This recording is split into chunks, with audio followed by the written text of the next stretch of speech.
to another reflection done by Ambiguity. I haven't done one in a while, primarily because I felt the need to, I don't know, settle, to be a little bit more still, and also there's just been an immense amount of things going on in the background for me. I think I want to call this one Ambiguity. Maybe Ambiguity. Risk Reward, the game? I don't know, something around that. I'll stick with Ambiguity for now.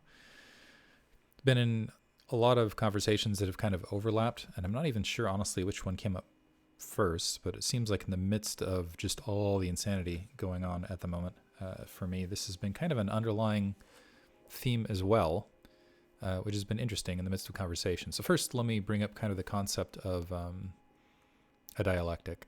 So there's a Hegelian dialectic. You may have, famously, there's like Marx that use this principle to talk about on the Marxist dialectic. You have capitalism, or previously before capitalism, you had monarchy, and then you had the bourgeoisie that was kind of created alongside the monarchy, and then there was a revolution that synthesized into kind of capitalism.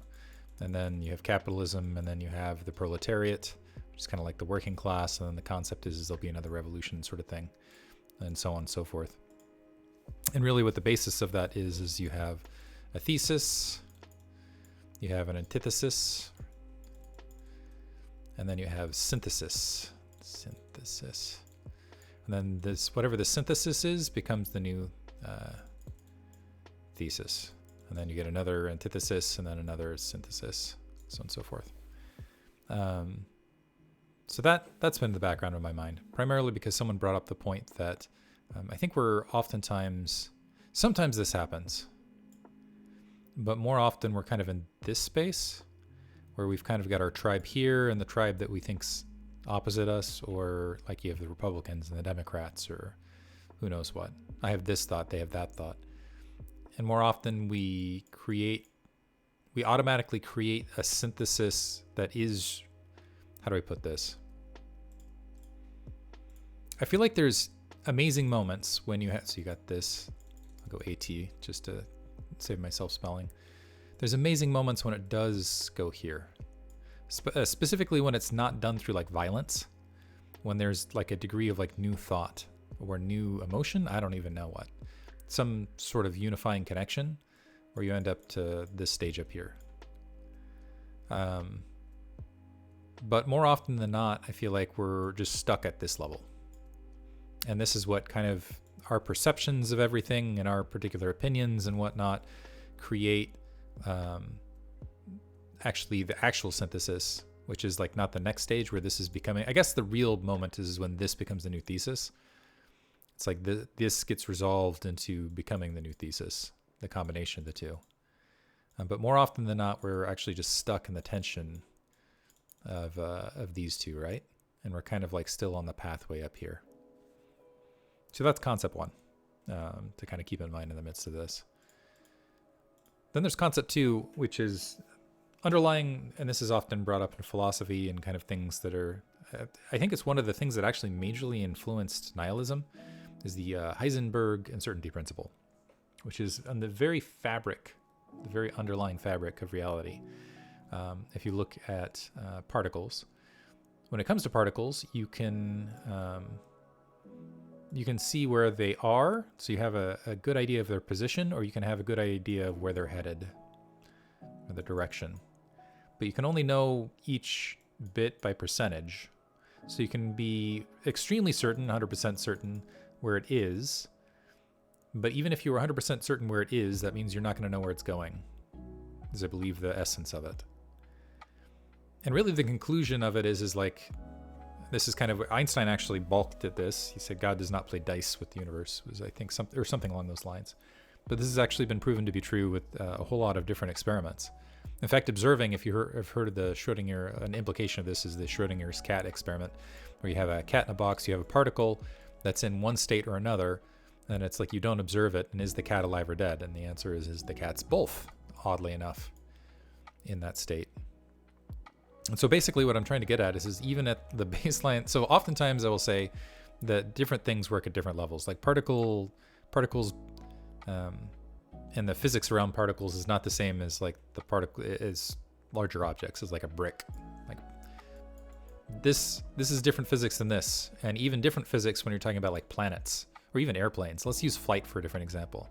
The flight of a little bumblebee is much different than the flight of a bird. I am not drawing a bird very well right now. This is a really messed up bird. Do it that way. I salvaged it, which is different from the type of flight of an airplane. The physics works different in these three spaces, but what I guess I'm trying to get at is even though it's kind of a leap, whether we're talking about, I don't know, life after death or any sort of concept or anything really, ambiguity seems to be core to the system.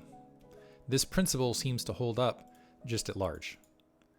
And let me give you an example. So you can let's talk about expertise as a thing. This is kind of came up in previous discussions. I've put together this thing. I've had so much experience with, I don't know, bricklaying or something along those lines. Something you've gained expertise in StarCraft commentary. You build expertise, right? And so then you have a concept that's like, I know a thing, right? But the reality is you don't really even know that thing. You know that thing for these particular set of experiences and circumstances. So right now, I feel like I've got a decent, I'll use StarCraft commentary for myself. At this moment in time, I feel like I'm a decent commentator because I've done a lot of examination on at least the current meta and that sort of thing. I could always be better, but I don't know. I feel like I got a pretty good grasp on it. If I drop out and things in the game change dramatically over a long period of time, or even if the game dies out, people aren't playing anymore, the player pool dramatically shrinks, something along those lines. There's a lot of circumstances that can change in here that will change my ability to rely on the expertise I believe I've built. And this is for something that's pretty concrete and pretty straightforward. StarCraft is a pretty straightforward game. And I think humanity, we like looking at things and ladders and things that can be sorted and organized very simply like that because it creates less uncertainty, I think. But the reality is there's so many things that are uncertain. So many things where we just don't have a full grasp whether we fully know or not. And so there just is that, and this is a really piss poor drawing, there's just a lot of ambiguity of what we don't know. So I guess the one thing I know for certain is that uncertainty seems to be like we just don't know. Is there life after death? I don't know. Might be, might not. Can we really, I guess this is the big one for me that I've really been struggling with recently, is how do we ever know that we're doing the right thing? Or how do we know that we're connecting with people? That's a big one. Because the thing is like in our life experience, and this is kind of where it gets into the weeds of it, or I guess less than the weeds, this is getting into the meat of it, I should say, I guess weeds for other people. We each have our own individualized experiences. We've each lived our lives in a particular way, and that's given us a certain set of experiences, and we all made a certain set of decisions, and those certain set of decisions each had certain consequences that we've experienced versus the other consequences I don't know that might have not happened. And so we kind of have this, I don't know, tree, this really long tree of decisions and whatnot that is our path in life. And that makes us unique. That's the experience that we've particularly had. And someone else, even like, I don't know, in the midst of similar circumstances, might have been something like that. I don't know. And this is for people like even in the same region, it can be closer. Like two people in the United States, or even in the same city, might have had similar-ish experiences, might even have more framework to work with. But then there's someone that might have lived in a different time period, and theirs is going to look dramatically different. Just the baseline, we can't even map it the same because oftentimes, and we just end up misinterpreting and whatnot. And so basically it's like we each have our own individual experiences, and that gives us each a kind of unique frame and look at the world. And now the question is can we connect? Can we see those differences or appreciate them? Or what about this little branch right here? Is that the same as this one? Can we empathize with one another? Ultimately, can we understand one another on a baseline level? Or is it all just illusion? And ultimately, whether it's illusion or not, it's just an odd internal thing to ourselves, right? So that's a big one. Part of, I guess, a strong statement, how do I put this? And this is the other problem, and this goes back to the decision-making aspect. There seems to be a time for everything. I was actually bringing this up in a discussion this morning where there is our way I don't know, our opinions, our way of being in the world. And I think there's, or let's just talk about that and the way we are as people. Like even looking at the path thing, I think a lot of this is driven around needs. And what's interesting is we as human beings are, and this is me going off the rails on this one, we kind of don't live in the present, which I know that people talk about with mindfulness, but I think we're just really interesting temporal beings. And what I mean by that is we have needs that are related to the past that weren't met, and that give us a certain flavor on this pathing. And there's needs we need to get met right now that maybe aren't getting met. And that has an effect on our behavior right now. And then there's oftentimes where we're anticipating needs in the future as like a result of these two combinations, or maybe who knows. But this is going to be different from individual to individual based on what happened in our own personalized experience. And it's interesting as we're engaging this in our own biases and our own like flavor to the world, our own tint, our own, not sure what it is. I feel like there's different ways to engage, which I'm going to make a placeholder here. Engage.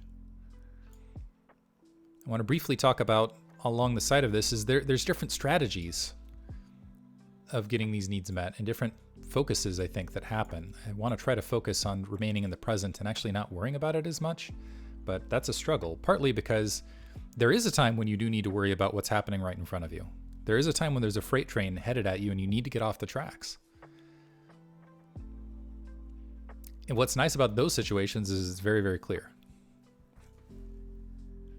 And there are times when you can do things right now and, I don't know, exert some form of control as to what impacts the future and getting your future needs met. But especially when it comes to the future or resolving the past, it becomes a lot more ambiguous, which is the challenge. And that's where that uncertainty, I guess, do the big UC over here, UNC, uncertainty starts entering in.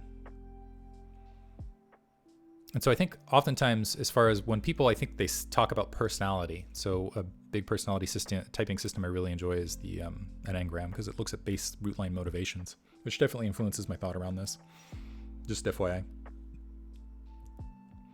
But people, I think, when they talk about personality, what they're really talking about is a lot of coping mechanisms that we engage in to try to make life work, to make a scary world where we didn't get certain needs met. Where we try to get them met.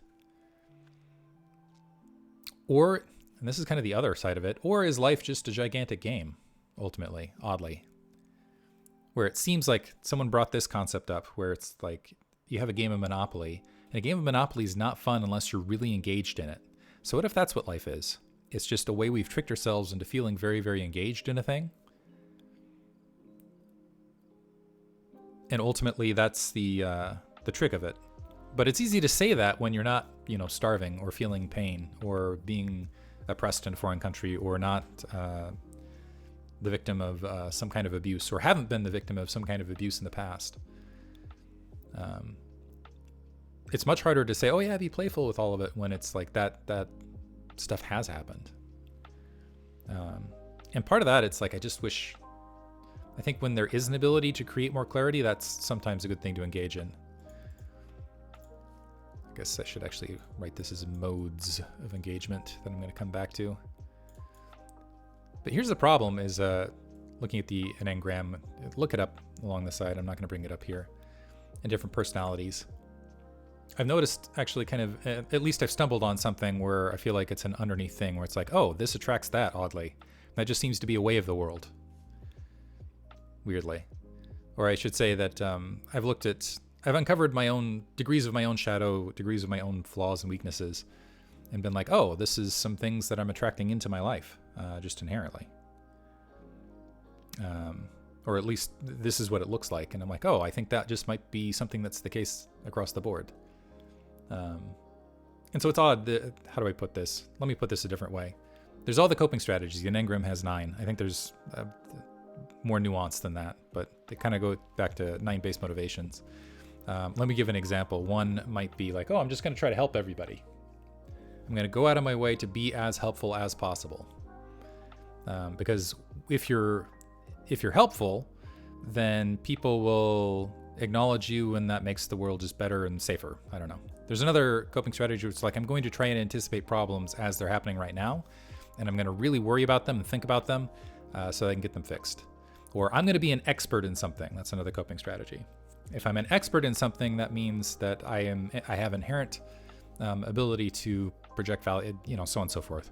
This is what I mean. What I find interesting is like when we engage in therapy, all too often it's like, well, this is the wrong one, this is the right way. But what I find crazy about this, going back to the uncertainty principle, it's like think of us like particles. So we can know where we're at or know where we're going. But it's like and also going back to the expertise thing, it's like as time changes, we're just in the flow of the river, right? And so let's say there's a rock here. It's like you flow here and it's like there's a rock there. Like someone downstream here can be like, yeah, there was a rock. But when you're at this position in the stream, this isn't another rock, this is where you flowed down, it's not relevant information anymore. Like dodging it isn't helpful in this space. And it's kind of like we're always in this flow, except it's more chaotic than that, right? Because it's more like we're in this system and everything's moving constantly and changing all the time, to the point where what might have been wrong in the past is right now. It was like global climate change. Like maybe it's better that the better decision might be, let's accelerate climate change, right? So kill off as many people as possible, and then we'll have enough resources to work this back. That's like a really cruel psychopathic way to look at it, and that's not what I'm advocating. But it's like, there's so much chaos that's happening. It's hard to tell. It's like, how do you convince people? It's like the more you try to, going back to the antithesis and synthesis aspect, it's like or the thesis antithesis.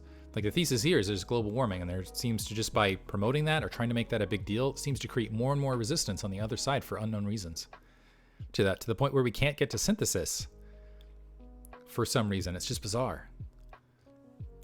And so it feels like the right action should be to push, to advocate, which I'm going to talk about more in the modes of engagement. But in the midst of trying to do that, it doesn't seem to be solving anything. And so that's the question is how can we affect control? How can we make impact? Or should we even be trying to do that? That's the other question, right? Should we be trying to make impact?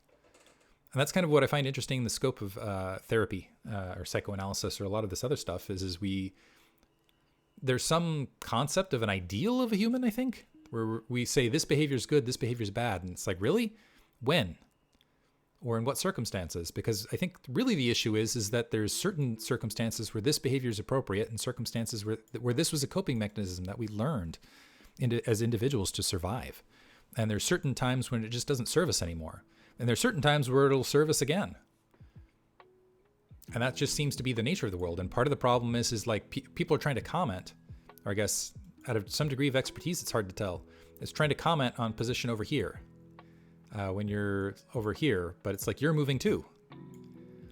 And what might be right for you might be wrong for them, and so on and so forth. So point being, there's just, I don't know, there's this mess of uncertainty. And part of that is I think that leads to a certain push towards, I think, nihilism.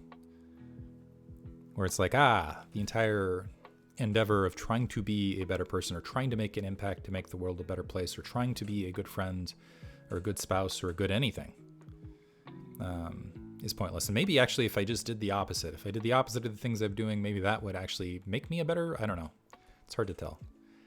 This instance, I'm really just looking for some clarity. And part of it is I've just been bombarded by a lot lately. And so it's just hard to tell, I guess, for the scope of things. I think I will say this as far as we can just, all of us collectively just sit in nihilism and be like, so let's not do anything and that will give us freedom. Because none of it matters, right? So let's go freedom. But I do think that going back into being the scope of things or being in the midst of things and not having vision, I think that actually might be appropriate for people sometimes. This actually might be good and for some people and detrimental for others. For me, I feel like where there is, I think one of the things I fight for a lot is a sense of connection between individuals and a sense of understanding. That's kind of what I try to do, I think, in these videos as part of a degree of catharsis. It gives me energy. I think some people are frustrated. It's like, clearly this is like taking energy. No, this gives me energy. Because when there's connection, whatever it looks like, in whatever form it's taking, it's something I'm willing to fight for. But at the same time, I recognize that I'm in this here. And I don't know, I mean, sometimes it's appropriate to just, maybe connection can't happen. Or maybe it can, and it just needs to, you just need to hold on a little longer. But too many times, at least in my particular space, it's like I guess going back to Messiah complex thing, like too often I think I've tried to hold on for too long, to my own detriment. Too often, actually, this was a really disturbing and yet interesting experience recently, and this has been kind of the struggle recently for me, is I've had a family member who went through a medical emergency recently, and with the weird codependent issue, I could actually sense my brain doing a thing where it was like, okay, now we're going to shove down all of our own needs to take care of my family, and actually started making a step-by-step thing where I'm like, this is what I need to do here, this is what I need to do here, this is what I need to do here to make sure they're okay and take care of them. And I recognized what I was doing.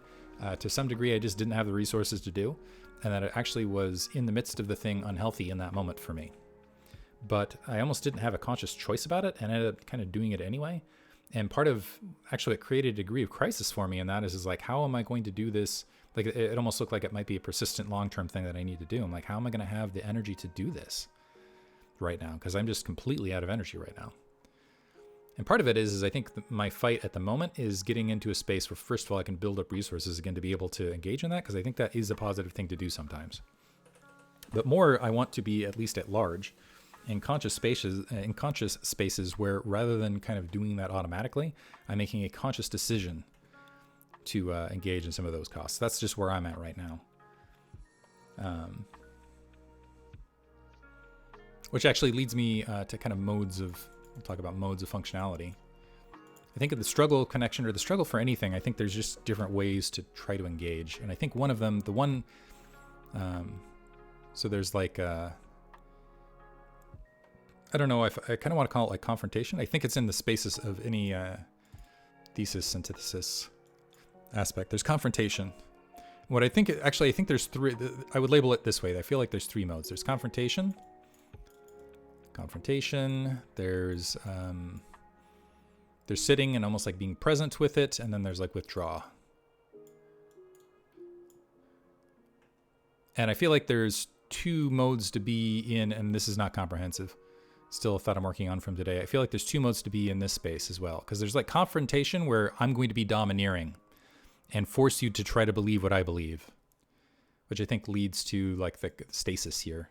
But there's also like the accepting side of this, right? Where it's like, this is what I think, and I'm looking for feedback, and I'm looking for a space where we can reach synthesis. As far as like being present, there's kind of sitting back and just letting things be and observing them in kind of a detached manner. I feel like I need to be doing that more recently. And it's kind of like just giving space for it. And it's like opening up room for things to happen, I think, here. But there's also doing this in sort of a I'm ignoring the problem sort of way, where it's like there's something that actually does need to be addressed, but we're not addressing it. And then I think there's also the withdraw. There's withdraw because that's what needs to, there's withdraw. Actually, I feel like this is the positive edge of withdraw, where it's like recognition of the differences. Where it's like, you think this way, I think that way. Those are two completely valid and unique, because we're in the, the chaos and the mix here. That's two valid and unique ways of looking at it. And it's just interesting. I like hearing her perspective because that helps me reflect on mine. And we're still staying in like the separate space here with your thesis and my thesis, or I guess however you want to define it. And synthesis really can't happen yet, but it's like new understanding. There's like connection within the dissonance. So it's like here where the connection couldn't happen. Actually, I kind of think about it this way as well, is there's like connection can happen, connection can't happen, and then the ambiguity around the entirety of it. This is where like all of us experience that. And I guess there is a degree of connection that automatically happens in the space of that. So it's almost like because we have the ambiguity and the disconnection, there automatically is connection. I don't know. That's a side thought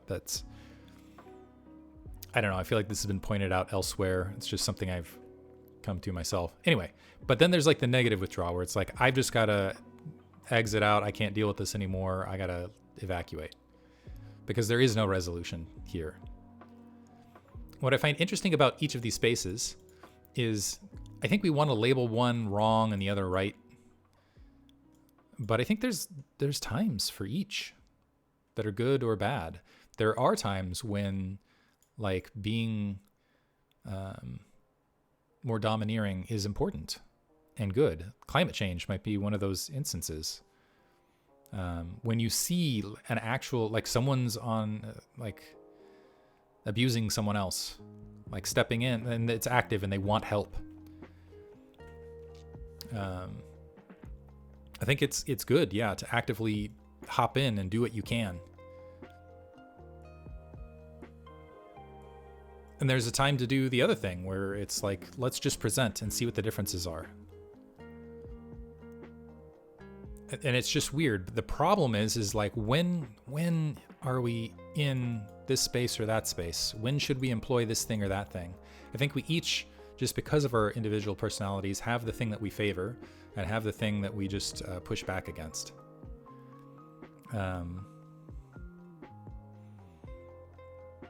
And we just end up in, the ambiguity of it, not knowing. And it's frustrating. For me, another bit has just been, speaking of personalities, is kind of the cross-section of fear, shame, and anger. I think everybody, we use words like this. We use words like energy, or what are other words that we tend to use that we think we mean the same thing, but I think we mean something different. I think energy for one person means one thing and means something different from another. I think for some people, like energy is like curiosity or discovery. And for other people, energy is like just the intensity of something happening. And for other people, energy is actually just being able to sit back and relax and be. But also like the other words here, the fear, shame, anger, I think all of us, we tend to trust one, kind of lean into another, and suppress the third, perhaps. I very much trust my anger, actually. I feel like I've actually got a very good, healthy grip on anger and its positive and negative aspects. I've tried to look at the negative aspects, particularly as it and that starts leaking into shame a bit, mostly because I'm very shame suppressed. And actually, I feel the way the cycle works for me is I trust my anger inherently. And I think a lot of people look at anger as like the one thing you just absolutely need to. I think actually anger is very helpful and very good. I continually test my anger, I think, just to make sure it's pure, for lack of a better term. I think the flip side of anger is passion. Like people say the word anger, but if you kind of look at it another way, anger is about passion. It's about you want something. You're driving towards something. That there's a desire that's not yet fulfilled, and so you need to persist, and you need to pursue, and you need to, I think that's what's underneath anger. But for me, I feel like I need to go to anger and trust fears that oftentimes I suppress. Sometimes I don't trust my gut, and I think I sometimes don't trust my gut out of fear.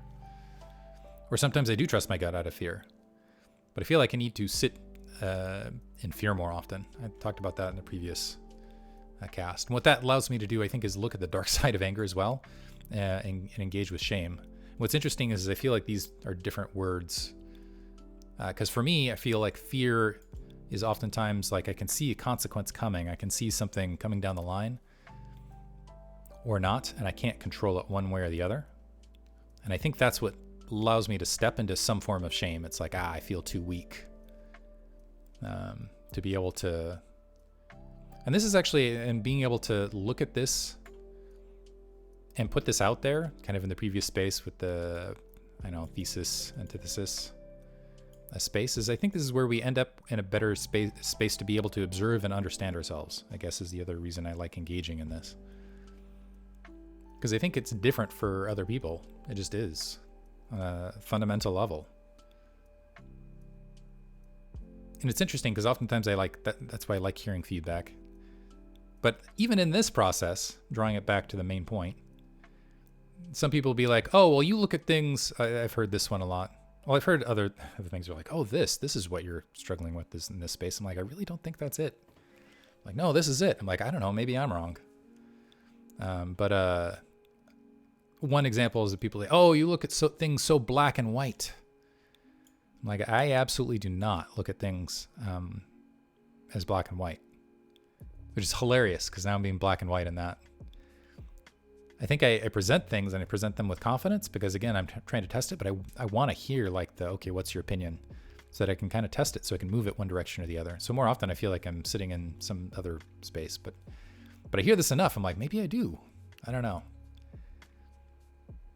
And maybe maybe the individuals I'm dealing with don't have perspective because they're in this and they've got their own biases. They've got their own trail of things that are leading them to look at me this way. And where am I right and where are they wrong, and so on and so forth.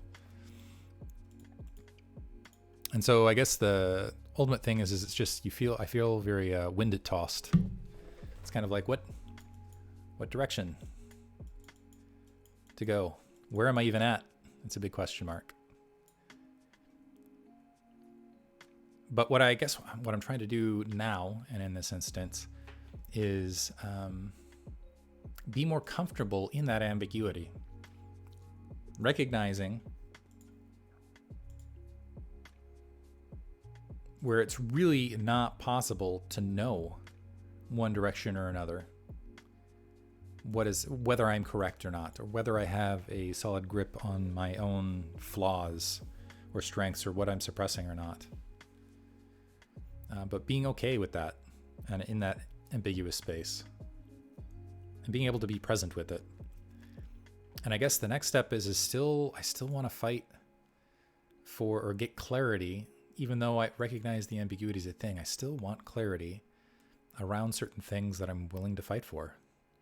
And I want to be, I guess, in the proper engagement stance down here. I want to know like where I should be here. And I guess that's why I want to test and examine. Like, should I be withdrawing here?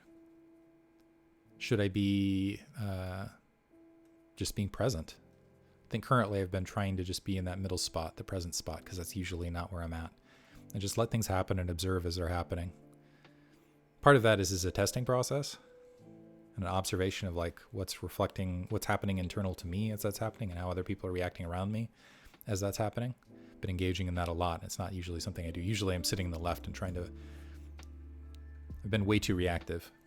Is I guess what I'm coming down to, and I've been trying to be more just present with it and less responsive or reactive and more just letting it happen and just let it happen and see as it comes. But I really do want clarity, and I think that's not a bad thing. I think wanting and needing things is not a bad thing. It's just pursuing and finding the space of where it's not where it's a positive thing between everybody else, and that where we're not, as far as going to you've got the thesis, antithesis, being in a space where it's something that even sitting in the midst of the chaos, there's something positive happening there and there's connection happening there, if that's even possible. I guess that's really what I want to fight for, is just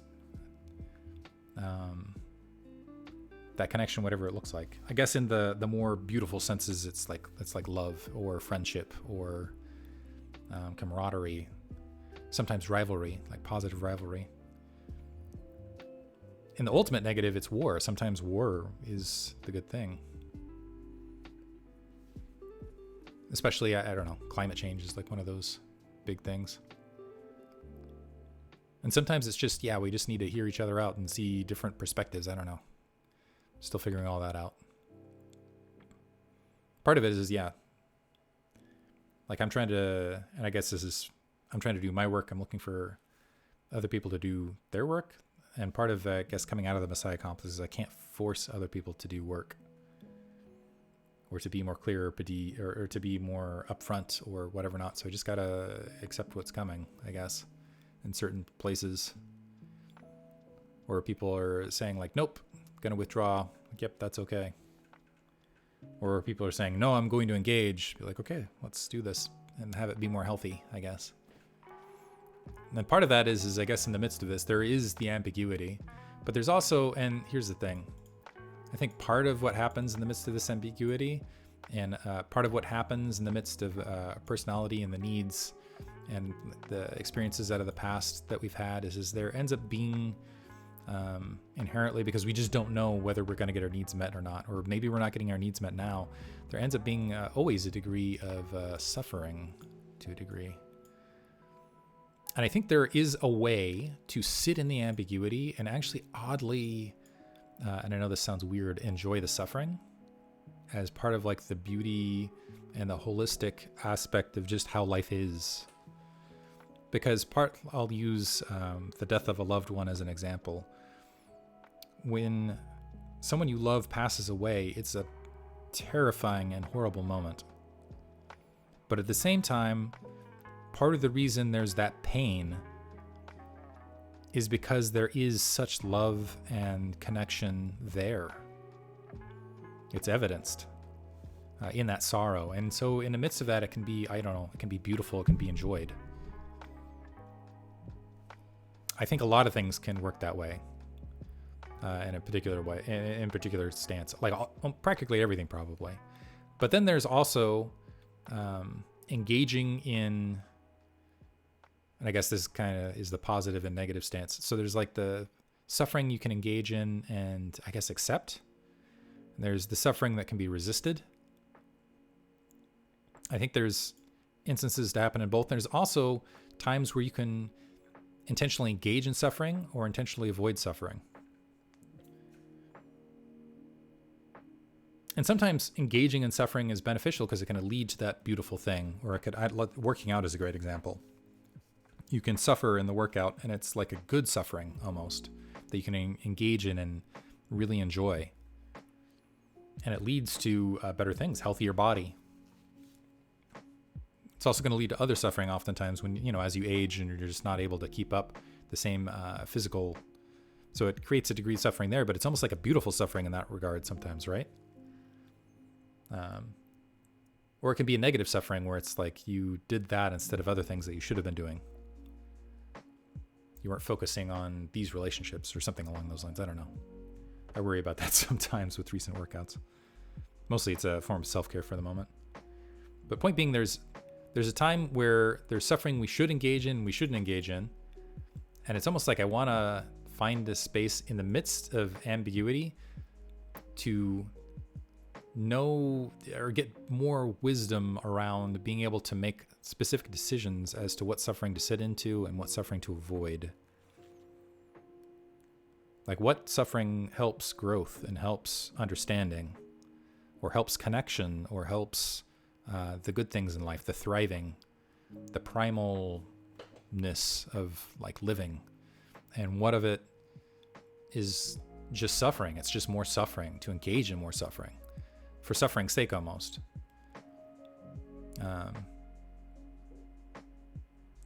What do those spaces need to be resisted? I think this, going back to the fear shame thing, I think so often I don't trust shame quite often, because I see so many other people around me, friends, family, where they've engaged in shame in a particular way. And this is not to say that shame is always bad, that it's 100% always the wrong thing.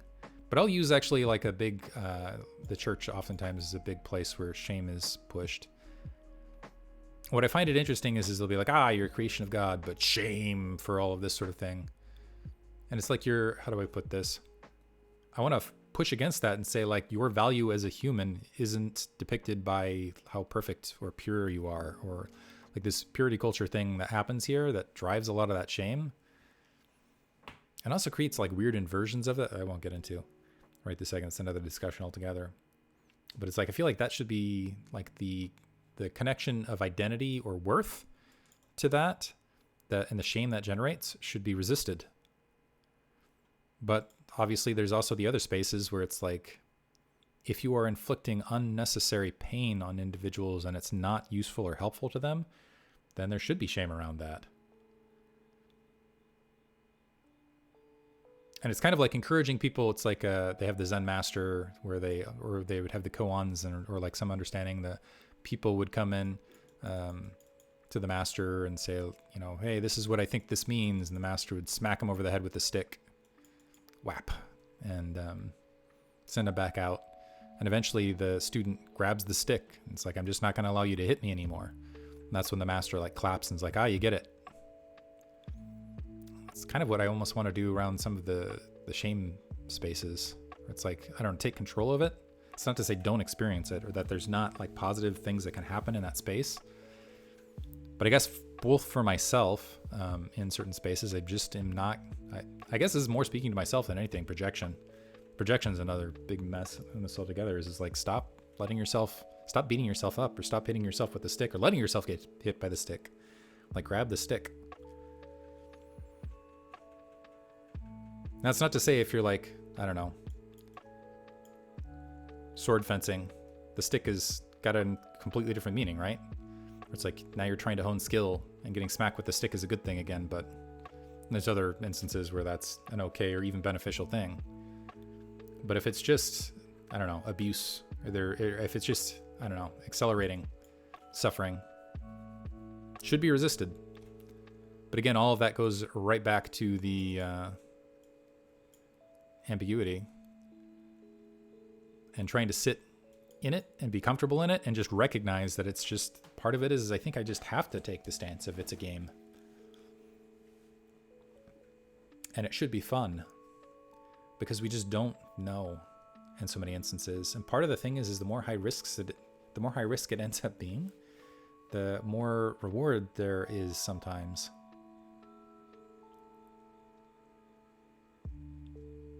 Anyway, so for people that are, I guess, try to look at things, I guess, more lightly. Don't take yourself so seriously. I'm trying not to take myself so seriously, despite the content of this.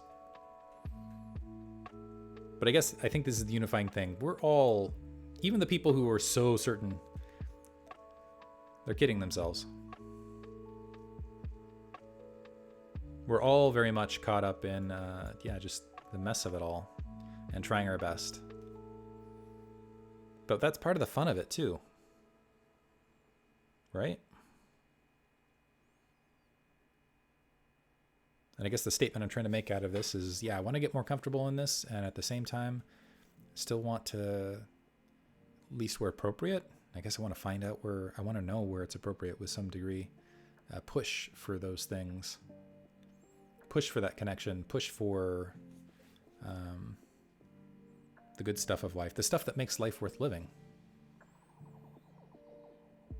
Like love, like enjoyment, like enlightenment, like those epiphanies moments where it's like, aha, I understand now. Like, and I think this is what the attempt is out of these, is coming from your perspective, can you connect, even coming from your different path? Is it possible to see like where I'm coming from? Or is it always going to just be like, two people on the opposite sides of the bubble? And is that okay? I don't know. Anyway. End of rant. If you guys didn't mind waiting too long for this one. I was kind of waiting for something. Didn't end up getting it, but that's all right. Kind of goes back to the stick thing where part of it is waiting to be present. The other part of it was like, should I delay? Now I'm just doing it because I want to do it. Anyway, hope you guys enjoyed this one. Love to hear your feedback on the Discord server or in comments. Thanks for listening.